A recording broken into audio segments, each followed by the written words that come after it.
Kasi kung ano-ano naman pinagsasabi nito ni Attorney Roque. Alam niyo minsan hindi ko na talaga alam kung ito bang si Attorney Harry Roque I'll leave it up to you kung ano man ang gusto niyong interpretasyon dito sa papanoorin niyo today. Uy, pangit na pagkakaputol ko. Parang natutulog lang. Ay, nako. Anyway. Ayan, game. Game, start tayo. Pero ngayon po ay Tuesday, Holy Tuesday. Itong araw pong ito, ginugunita natin kung kailan yung mga religious leaders na mga Hudyo ay nakipagsabuatan na kay Herod para nga litisin. No? Sa Maundy Thursday, at po yung napaka-importante because diyan po yung last 7 words. At diyan po na nalaman ng ating Panginoon yung pagtataksil ng isa sa kanyang 12 disciples na si Judas. No? At binenta nga ni Judas ang pagkatao ng ating Panginoon. No? Okay. The great betrayal. No? At dahil po dyan, sumunod na ang Good Friday kung saan napako ang ating Panginoon, ang Black Saturday kung saan nailibing ang ating Panginoon, at siyempre po ang pinaka-importanting araw sa Semana Santa, ang Easter Sunday, ang pinaka-importanting okasyon sa ating pananampalataya mga Kristiyano, yung muling pagkabuhay ng Panginoon, dahil talagang paniniwala po natin nagkakaroon tayo ng buhay na walang hanggan sa ating Panginoon kung tayo po tatanggap ni Kristo bilang. Pero hayaan nyo namang ihambing ko ang pagtataksil ni Judas sa ating Panginoon sa pagtataksil ng isang Judas sa ating lipunang Pilipinas ngayon. Ay, grabe. Sino kaya yun? Sino kaya yung Judas na yan, attorney? Ayan natin. Napakalungkot po na parang yung naging buhay na ating Panginoon ay dinadaanan ng bansang Pilipinas. Okay. Meron po talagang nagtaksil na isang disipulo. Well, sa ating lagay po bilang bansa, ang nagtaksil ay isang binigyan ng mandato ng taong bayan na napakalaking mandato, bagamat sinasabi ng ilan dyan, meron daw magic na nangyari. Pero hinalal daw. Hinalal daw ng taong bayan. May pinakamalaking mandato daw. Ako naman po, dahil ng mga panya rin ako, naniniwala ako na nabigyan itong taong ito ng tiwala ng taong bayan, gaya ng tiwala na binigay na ating Panginoon kay Judas. Pero maaga pa sa ating kasaysayan, sa ilalim nitong Judas na ito, naibenta rin niya ang ating bansang Pilipinas kapalit ng pilak ng ginto. Wow! Kapalit ng mga tagong yaman na matagal ng nais na mabawi pero hindi nagagawa. At dahil nga kapalit ng mga pilak ng ginto, naibenta at tinaksil ang ating sambayan ng Pilipino. At ngayon, nahaharap tayo sa banta ng pagkapako sa krus. Dahil tayo po ngayon ay nasa alanganin na. Dahil anytime po ay po pwede nang makaladkad tayo sa gera na wala namang mong kinalaman. Tayo muna mag-shoutout sa mga ibigan natin sa Sendwave! Ayan, bago tayo po, so ayun na nga, no? Naulit yung script ko doon, na. So kung kayo po ay nasa US, UK, Canada, Italy, France, Spain, Ireland, and Belgium, ay pwede na po ay magpadala ng inyong mga remittances sa Pilipinas using Sendwave. Nagawin nyo lang ay download ng Sendwave app, gawa kayo ng account, lagay nyo ba account details so dyan. Pwede na ay magpadala sa GCash, Cash Pickup, at iba't ibang mga bangko sa bansa. At kapag ginamit nyo pa po ang promo code ng Coach Jared, ayan, ng Coach Jared, ay makakuha pa kayo ng karagdagan $20 free credit. Wala pong remittance fees yan, guys. Kaya gamitin na sa Sendwave for all of your remittance needs. Okay. Masyadong Siyempre hindi niya papangalanan, di ba? Delikado. Pag pinangalanan niya yan, good luck sa kanya. Pero, sige. Pag-usapan natin mamaya yung Judas. Tuloy natin. Ay, napindot ko. Game. Hindi ba ho parang nagkaroon ng paghambing sa nangyari sa ating Panginoon ang nangyari sa sambayan ng Pilipino ngayon? Kapalit ng pilak ng ginto. Ngayon, ang Pilipinas, nandyan na po sa gilid ng digmaan na wala namang tayong interes para mamatay ang mga bansang Pilipino, ang mga mamamayang Pilipino. Okay. Pero magandang balita po, no?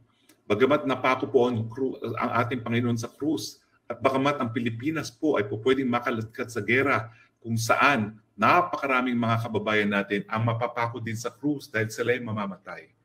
darating pong araw na magkakaroon din tayo ng Pasko ng pagkabuhay. At yan po siguro ay kapag maghusga na ang taong bayan na tama na ang pagtataksil ng Judas at tayo po'y babangon na sa ating kinalalagyan at magbabago na ng sistema. So, alam ko po na matindi pong pagdadaanan natin. Tayo po'y linagay sa alanganin ng Judas sa ating lipunan.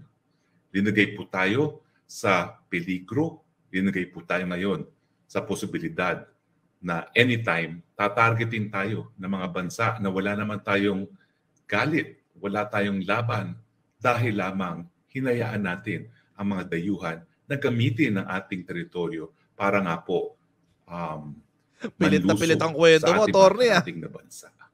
At dahil po dyan, maski wala naman tayong kasaysayan ng hidwaan doon sa mga ibang dayuhang bayan, po pwede po tayo makaladkat at po pwede tayong matarget ng kanilang mga bomba. Dahil sa larangan nga po ng international law, kapag pinayagan mo ang iyong teritoryo na magamit sa isang pamamaraan na magkakaroon ng danyo sa ibang bansa, ikaw ay mayroong responsibilidad.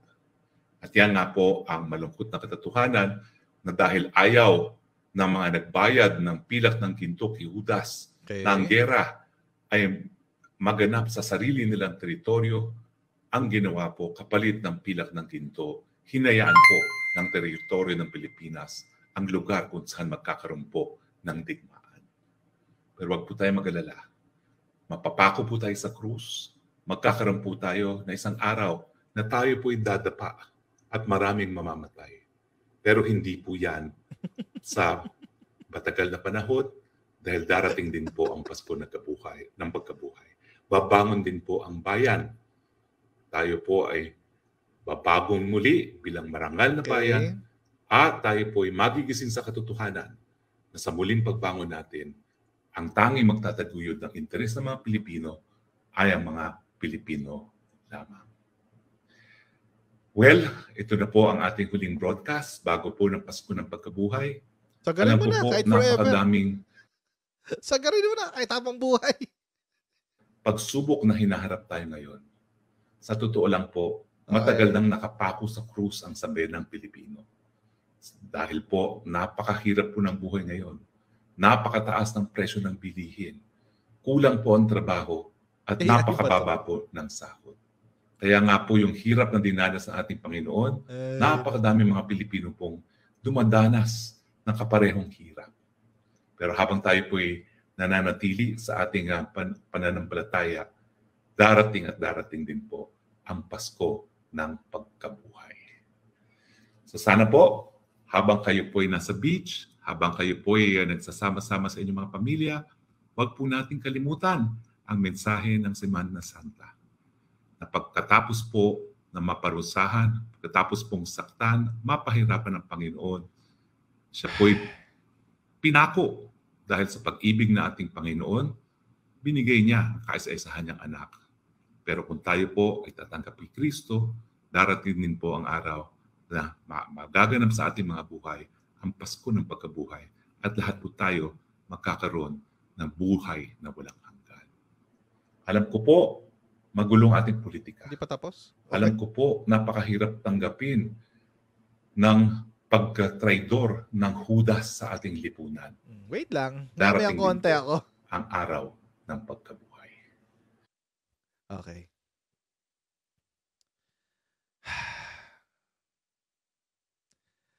Kano kaya binabayad kay Attorney Harin? Sulit na sulit, ha? Sulit na sulit po, Attorney. Okay. Alam niyo, mga kutsero, one thing na na really off-putting para sa akin. Yung mga bagay na tulad ng ginagawa ni Attorney Harry Roque, yung pagsasamahin yung gagamit ka ng Biblia para isulong yung politika mo. Dami nang gumawa niyan eh. And it gives a disservice to the Christian faith. Kaya ako yoko ng ganyan. Dami nang gumawa niyan. Ginawa na ni Kibuloy yan. Yung pinaka-recent. Diba? Ginawa na ng mga nagkukursada yan. Ginawa, matagal na maraming mga individual na may mga masasamang hangarin na nagtatago sa likod ng salita ng Diyos. Kaya ako, mapapansin niyo, hindi ako nag-aano diyan, hindi ko pinagsasama unless that's the topic. For example, ngayon, tulad niyan, ganyan yung ginawa ni Attorney Harry Roque. Syempre, pag-uusapan natin ngayon. Ang illustration niya kasi, mga kotsero, alam naman natin, nabanggit naman niya si Judas Iscariot, na ipinagbili ang kanyang loyalty kay Jesus Christ sa isang supot na may 30 pilak. Oo. Ngayon, mga kotsero, inihahambing niya yan sa sitwasyon ngayon sa Pilipinas na meron din daw Judas. Ayun, may Judas sa ating piling. Ito daw Judas na to, ipinagbili ang Pilipinas sa 30 pilak. Ang Judas daw na ito binigyan ng pinakamalaking mandato. Oo, na hinalal kasi na may pinakamalaking boto. Ngayon, isa pa, mga kotsero, ito raw Judas na to, pinagbili ang ating bansa sa halaga ng 30 pilak. Na, according to Harry Roque, itong 30 pilak daw na to, maihahambing mo sa tagong yaman sa Amerika. Tagong yaman sa Amerika.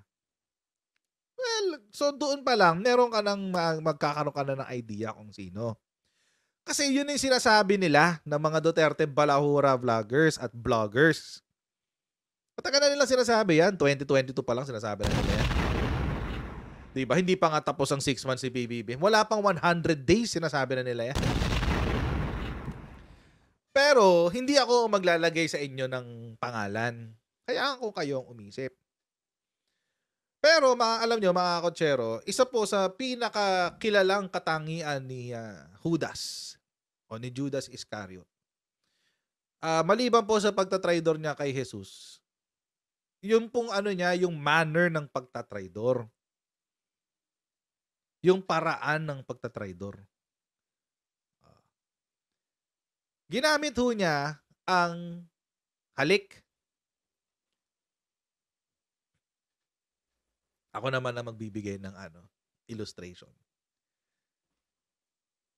Yung halik, mga kotsero, it's very significant during the times ng panahon nila Kristo, kasi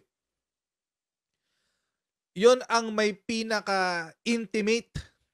Yun, kumbaga, kapag ikaw'y babati sa isang kaibigan o kakilala, bebeso ka. Isa yun sa mga bati. 'Di ba? Hanggang ngayon, 'di ba, bumibeso pa rin sa Middle East yung mga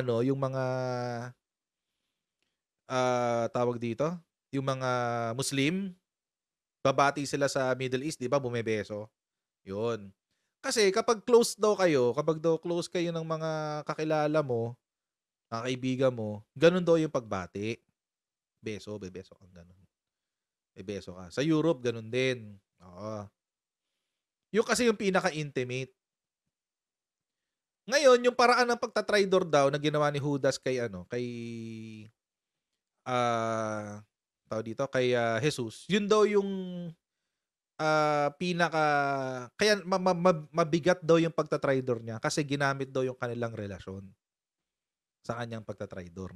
Ngayon, eto na. Punta ngayon tayo sa sino ba talaga ang tunay na Judas, attorney? Sino ba talaga ang tunay na Judas? Sino ba ang nanligaw sa mamamayang Pilipino na ang sinabi niya, change is coming. Babaguhin ko ang sistema ng Pilipinas. Sabi niya yun. Pinagkatiwala natin sa kanya ang buong Pilipinas ng 6 na taon. Pinalabas niya na siya ay matapang, na ilalaban niya ang ating interest, hindi lamang sa Pilipinas pero pati sa buong mundo. Iniyabang niya na may malasakit daw siya sa ating mga mamamayang Pilipino. At totoong minahal siya ng mamamayang Pilipino, mga kotsero, during that time. 85% pa naman ang iyong outgoing approval rating Mataas yun. Mataas yun, 85%. Minahal talaga siya ng mga Pilipino. Totoo yun. Pero, anong ginawa niya? Ibinenta tayo sa mga banyaga. Binenta tayo sa mga banyaga.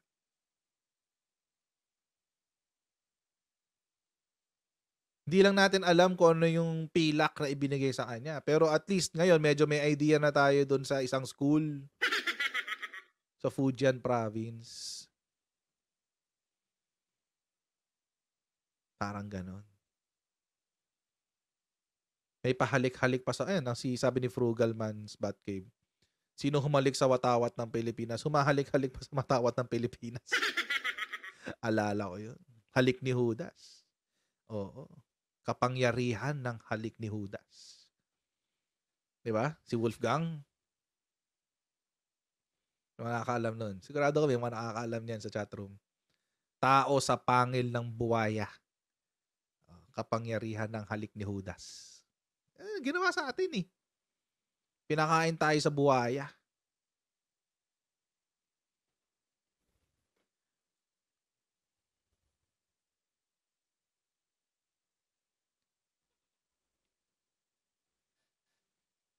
Sino sa kanilang dalawa ngayon?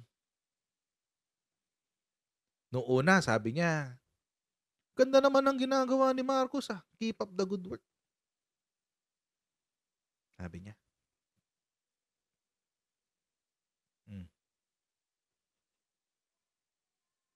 Okay naman daw ginagawa ni Bongbong Marcos.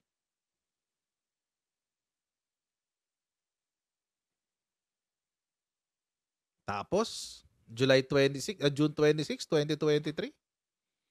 After that, a few months later, 6 months, Bongbong bangag.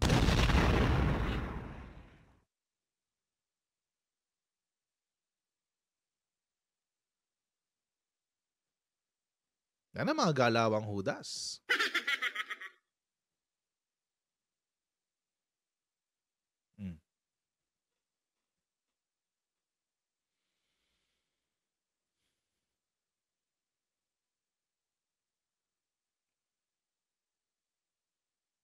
Paano ngayon yun? Sino ngayon ang tunay na Judas?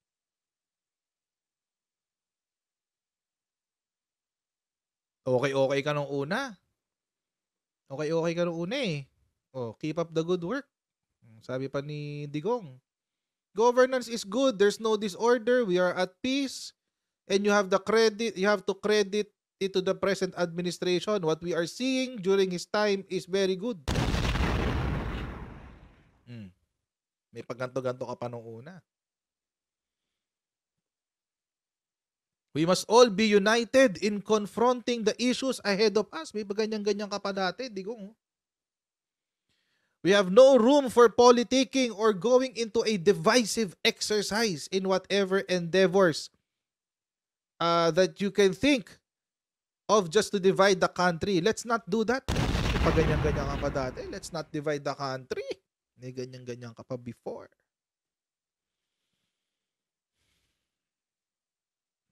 May ganyan-ganyan pa yun, attorney. 2023 lang yan. June 2023. June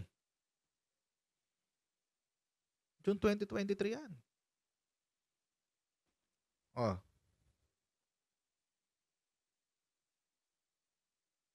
Let's not do that daw. Let's not divide the country. Ganon. Tapos biglang magsasabi, ihiwalay na namin ang Mindanao. Anak-anak, debaklo. Who does? God knows who does not pay.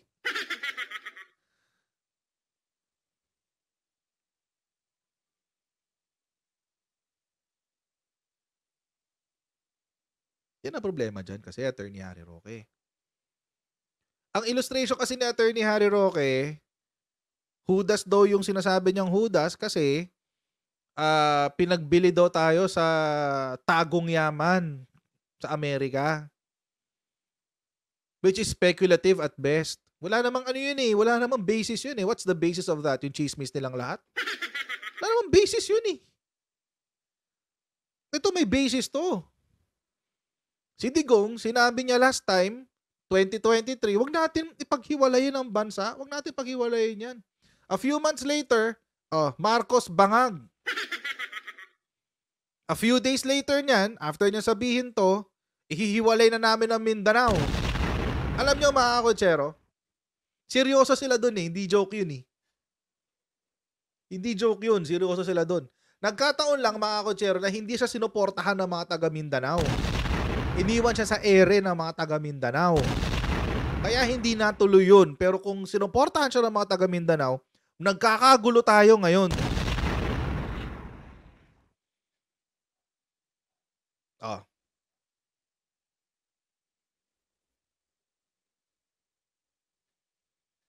Seryoso siya dun. Hindi joke yun. Hindi yun hyperbolic statement. May plano na nga sila ni Alvarez eh.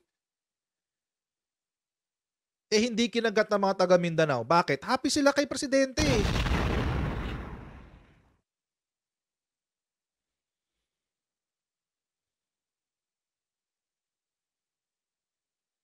Happy sila kay presidente. Anong gagawin? Ano na ipilit nyo yung gusto nyo? Diba? Parang ipilit nyo yung gusto nyo. Happy sila. Anong gagawin?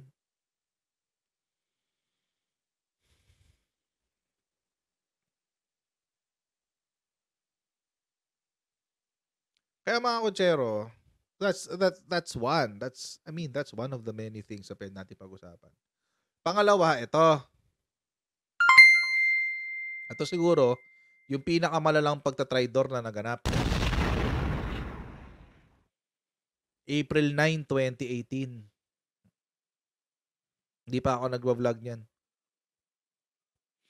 Busy pa ako sa corporate life niya mga panahon na yan, 2018.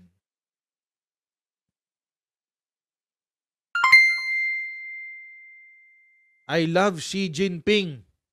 I need China more than anybody else. Uy, in love na in love ba?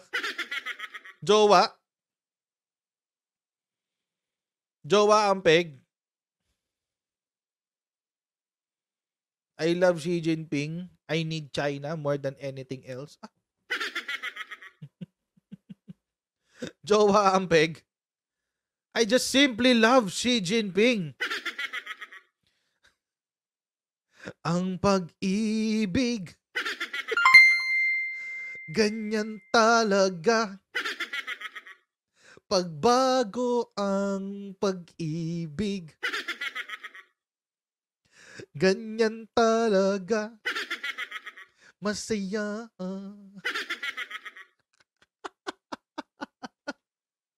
Pumapag-ibig eh. Ako'y malungkot na naman.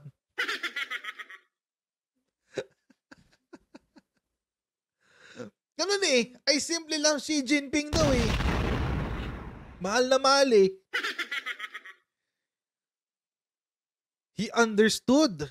He understands my problem and he is willing to help. Wow.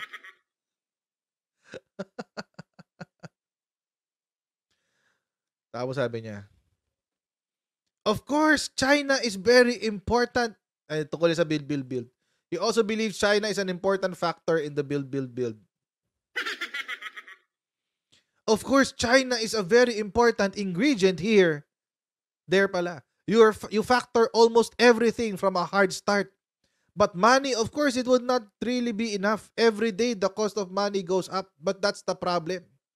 So you may have a pricing today far different from last week. So I would say, I need China more than anybody else at this time of our national life.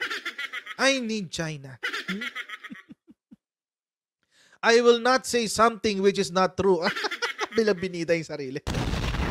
Hindi ako nagsisinungaling. Kailangan ko ang China. I need you. Bakit video ka na to? And I wouldn't give a day without you. Live a day pala. I need you. Tapos, wait lang, hindi ko na idagdag dito, sayang. Tapos may ganito ka. Kailangan daw ng build. Kailangan daw ang China ng build. Tapos ang binigay ng China, magkano ulit? Magkano ulit? Lagi ko sinasabi dito yun eh. Less than 5%. Hayop. Uto-uto. Less than 5%. Kailangan namin sa build ang China, sabi niya. Sorry. Ayun. He believes China is an important factor in build. Tapos sa build, less than 5% ang binigay ng China.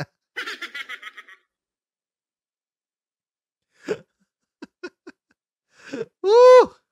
Budol! Nabudol ka. There's no easy way. From I need you to there's no easy way to break somebody's heart. Ay, naka. Budol eh. Babaero pala si China. Babaero.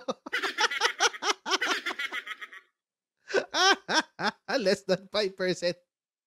Ibig sabihin, binigay sa iba yung para sa'yo.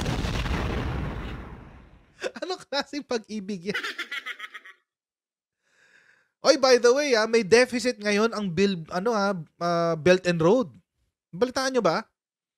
50 billion ang deficit ng Belt and Road. $50 billion, ha? $50 billion ang deficit ng Belt and Road. Ibig sabihin, nag-overpromise sila. Hindi nila na mapondohan yung iba nilang mga proyekto. Teka nga, hanapin ko nga ulit. Nabasa ko lang kanina yun eh. 50 billion.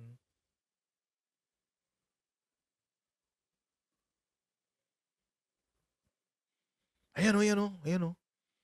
Sa Southeast Asia. Sana. Pakita ko sa inyo. Grabe to, guys. Yan o. China's pledges to Southeast Asia come up 50 billion short.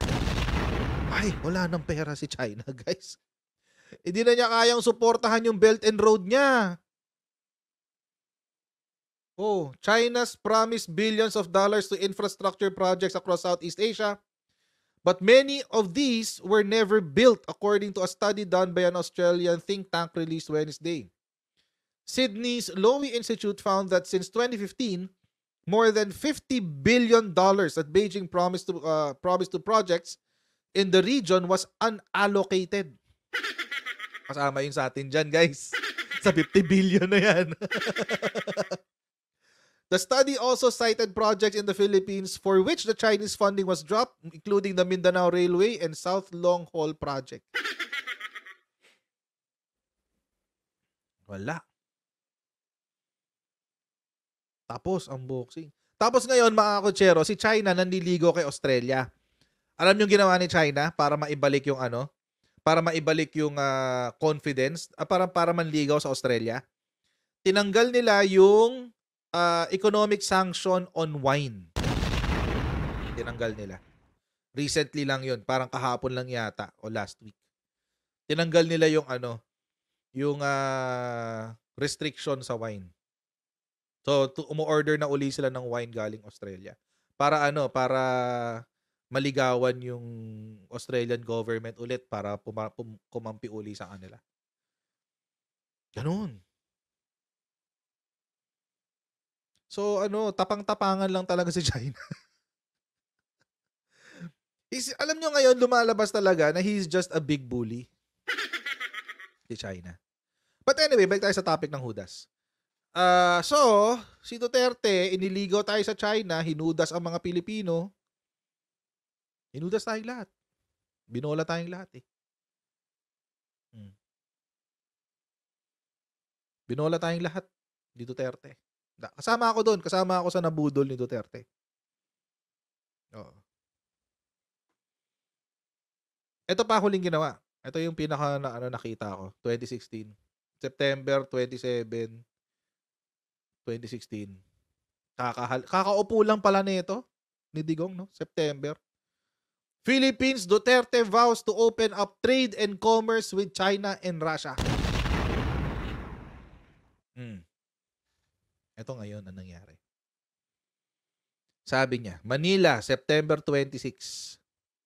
Philippine President Rodrigo Duterte said on Monday that he would open up all avenues of trade and commerce for China and Russia, adding that he is about to cross the Rubicon between me and the United States. Uy, may ganun drama. Cross the Rubicon daw. Iiwanan na raw niya sa ere ang Amerika. Sabi niya. Duterte said he would open up the airline industry, telecoms, shipping, and even lease land to China and Russia for 60 years, renewable for another 60 years. Oh my God! Oh my God! Ano to? Binenta nyo talaga? Pati lupa. Hindi, well, it's not technically sale, but you know, lease for 60 years? Ililiis mo talaga for 60 years? Tapos renewable to another 60 years? 120 years?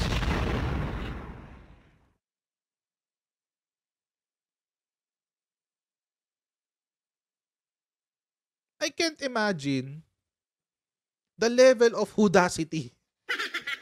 Audacity. Hindi lang one generation, Pepe. Kasi one generation is 40 years. 4, 8, 12, 16. 4 generations. 3 lang pala. 120 years lang eh. 3 generations. Hanggang sa apo ko.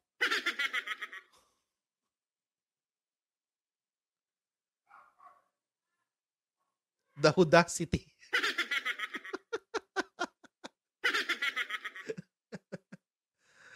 Diba? Hanggang sa apo ko pag walang alisan na ng China at saka Russia for 120 years. Hanggang apo ko na yun.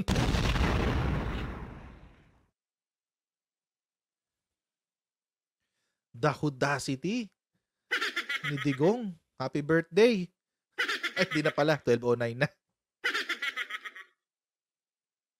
Buti na lang hindi natuloy. Diyos ko, buti na lang talaga hindi natuloy. Sobra.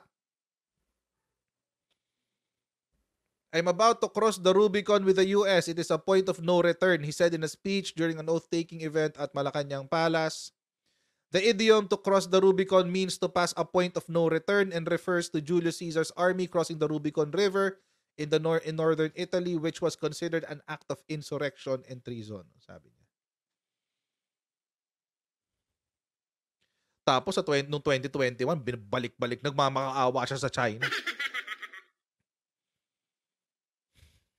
Diba? Sa sa Amerika. Noong 2021, diba, sabi, kasi mag-e-expire na ang VFA eh. O, ika-cancel na raw ang VFA, hindi na i-renew. O, tapos, noong 2021, ano nangyari? Ay, bigla siyang balik kay VFA. Anong cross the Rubicon? Anong cross the Rubicon dun? Wala siya. Biglang ganon. The audacity. Cross the Rubicon. Bumalik siya ng VFA. Hindi lang yon, all of a sudden, nung una, may gentleman's agreement.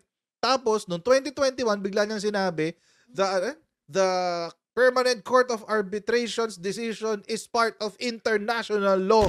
Ay, biglang ganon. So, hindi mo lang hinudas ang mga Pilipino, pati mga Chekwa, hinudas mo rin.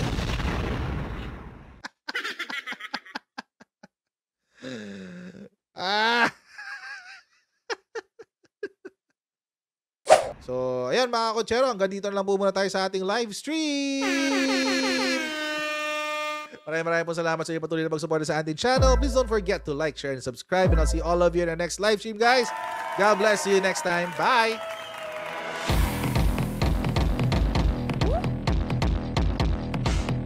Huwag ganun. Huwag natin gawing tanga mga Pilipino. Mas maganda kasi nasa lugar ka ng tama kaysa yung pinipilit mo yung pagkakamali.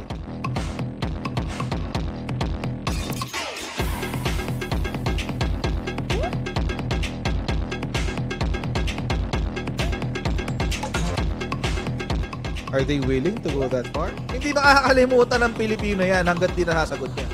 Sino ngayon nagsasabi ng totoo?